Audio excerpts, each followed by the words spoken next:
Reused contact in YouTube ni nu adabe baati tokko geenye reapply ni nu banamte akkamitti guuttatu dandeenya jettanii kan rakkatan jechuudha. Oto birrii takka namaaf hin kafalin harka keessanii mana keessan teessanii bilbila keessan irratti reapply gootanii akka YouTube ni isin simatuutti jechuudha. Karaa isa sirriitiin akkamitti akka itti guuttataniin isin barsiisa. Hanga dhuma sagantaa kiyyatti like, share, subscribe gochaa nafaana tura. Warri mana kiyyaa faaraa taatan hundi keessanuu subscribe gochuu hin dagatina. Namni waan kana ammaaf hin qabne illee jechuudha. Baroomsi kun isin fayyada gar fuulduratti hordofaan isiniin jaa hordoftoota kiyya. Egaan kunoo seerri isaa guutuun akkeessa jira. Amma Google Chrome keessa nin seena jechuudha. Amma isinitti argisiisuun nan barbaachisu. Kana namoonni beeka Google Chrome namuu itti fayyadamaa jira namni YouTube qabu. Kana durallee barsiiseen ture isinitti argisiisuun nan barbaachisu. Google Chrome keessa seentanii desktop site eega gootan boodan jechuudha. Akka kompiitaratti eega bal'ifattanii booda jechuudha. Bakka kuno mallattoo doolaaraa tanarra ni dhuftan jechuudha. Mallattoo doolaaraa bakka qarshii fi sa'a keessan irraa laallatan tanarra ni dhuftan jechuudha. Mallattoo doolaaraa irratti cuqaaseetiin jiran amma sana booda kuno akkanatti jechuudha. Wanni hundi asiin naa baate amma reapplying kuno akkanatti naa iftee jirti jechuudha. Isiin tuni baatii tokkotti akkanatti isiniif ifte jechuudha. Hanga baatii tokko geessanitti isiniif hin iftu jechuudha. Isiin tun isiniif hin cuqaafamtu yoo irrallee cuqaastan jechuudha. Amma akkamitti akka isii tan irratti cuqaasee reapply godhu isin argisiisa jechuudha. Kunoo seera isaa guutuu waan isin barbaachisu yookaan waan YouTube ni dhoowwuu fi YouTube ni hayyamu hundaa'u kunoo akkeessa jira jechuudha. Bakka isin argisiisaa jiru kana hunda akkeessa laaltanii adda baafatuu dandeessan karaa afaan Oromootti illee jijjiirtaniiti. Reapplying tun akkamitti akka isin iftu viidiyoo keessan sirriitti edit gootanii jechuudha. Baatii takka keessatti sirriitti edit gootanii viidiyoo view gurguddaa qabu mummurtanii viidiyoon daqiiqaa dheeraa daqiiqaa 20 illee yoo jiraate jechuudha. Daqiiqaa sanii ollee yoo qabaatan mummurtanii daqiiqaa takkatti illee yoo deebiftan viewun isaati fi sa'aan isallee subscribe ni fidee dhufe laayikiin isallee tokko isinirraa hin ka'u jechuudha. Silent gootan jechuudha. Guutumattuu sagalee jalaa cuftanii biraandii adda addaa jala galchitanii taampiliin adda addaa irraa jijjiirtanii mata duree taayitilii fi description box illee waan hunda irratti sirreessifattanii sa'aan keessanillee kun akkanatti isiniif guutuu qaba. Subscribe keessanillee akkanatti isiniif 1000 ol isinii taruu qaba. Sa'aalleen 4000 ol darbuu qaba jechuudha. Wanni kun hundinuu jechuudha two step verification keessanis akkanatti raayitii ta'uu qaba. Sana booda reapply bakka jettu kan irratti cuqaastu. Mee anamma reapply bakka jettu kan irratti hin cuqaasa. Sana booda reapply eega gootan boodan kunoo akkanatti isiniif fida jechuudha. Kana jechuun your application is under review. You reapplied on May 16, 2023. Will renew your channel and email you with response within 30 days. Kana jechuun hordoftoota fi kabajamtoota kiyyaa erga isin reapply gootanii ergattan ilaallee guyyaa 30 keessatti karaa Gmail keessaniitiin ergaa isiniif ergina waan jedhamu jechuudha. Yoo viidiyoon keenya qulqullina qabaatee edit goonee viidiyoo balleessinee kan mummurree sagalee adda addaa biraandii adda addaa jala galchinee reapplying keenya seerri keenya kan fudhatamu ta'e zaatii 24 keessatti nuuf deebisan jechuudha.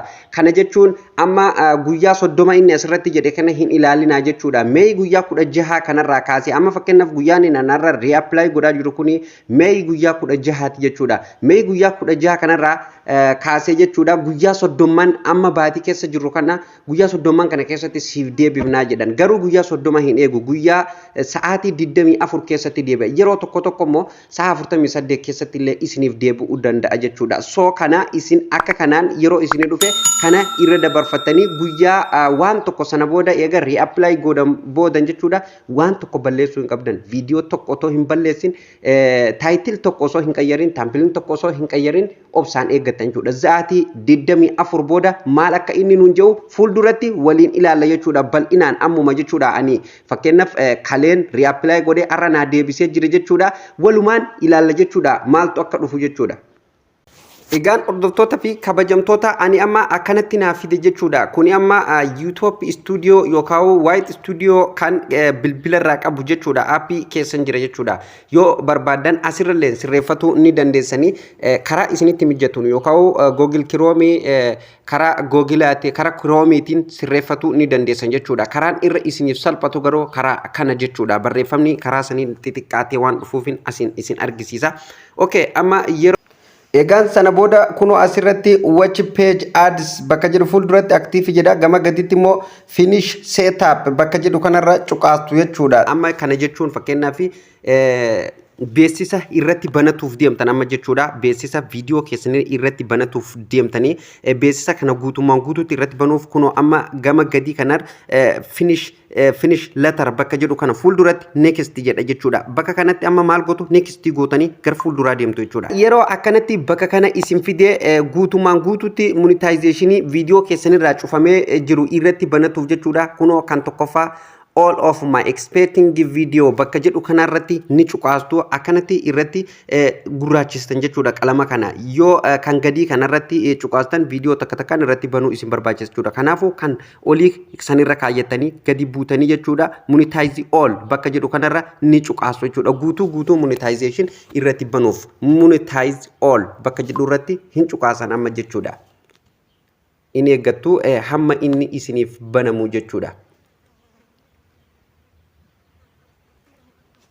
Egaan hordoftoota kabajamtoota kunoo amma akkanatti na fidee asnatti na deebisee jira jechuudha.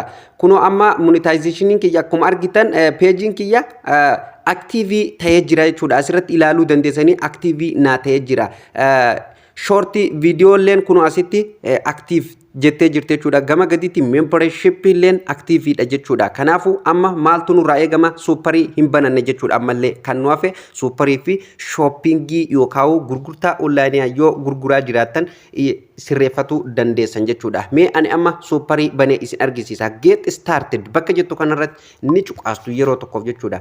Get started akka namni hiriyoonni keessan namni isin jaalatu yeroo isin live jirtan kennaa adda addaa isiniif kennu kana namoonni beeka jedheetiin amana superii banatuuf on bakka jettu turn on bakka jettu kanarratti ni cuqaastu yeroo tokkoof turn on irratti cuqaasa jechuudha. Ni eeggattu hamma inni isiniif banamu jechuudha. Step xiqqoodha. Kunoo amma guutummaan guututti banamee jira jechuudha. Asirratti ilaaluu dandeessa. Super active naan jedhee jira jechuudha. Banamee jira jechuudha. Okay, amma shoppingii ka jedhullee yoo banatuu feetan fakkeenyaaf gurgurtaa adda addaa karaa onlaayinaatiin gurguruu yoo barbaadan waan adda addaa jechuudha. Hojii onlaayinaa guutummaan guututti dalaguu yoo barbaadan jechuudha. Imeela kana wal qabsiiftanii dalaguu yoo barbaadan galiin imeeluma yuutuubiin kun ittiin jiruun irratti isiniif gala jechuudha. AdSense kanarratti akka isiniif galu yoo waan akkasii dandeettii akkasii qabaattan kunoo get started bakka jettu tana tuttanii shoppingillee irratti banatanii active godhachuu dandeessanii jechuudha. Mee sana booda duuba deebi'een isin argisiisa. Beeksisa duraan narraa ka'ee ture kunoo amma waaw akkanatti naaf banamee jira jechuudha. Bifa haarayaan monetizationiin irratti naaf galee jira jechuudha. Egaa hordoftoota fi kabajamtoota kunoo viidiyoo tokkollee irratti banuun nan barbaachisu jechuudha. Guutuutti irratti bakka tokkotti irratti banee jechuudha. Akkuma argitan kunoo inni argitan mallattoon doolaaraa irratti deebitee jirti jechuudha.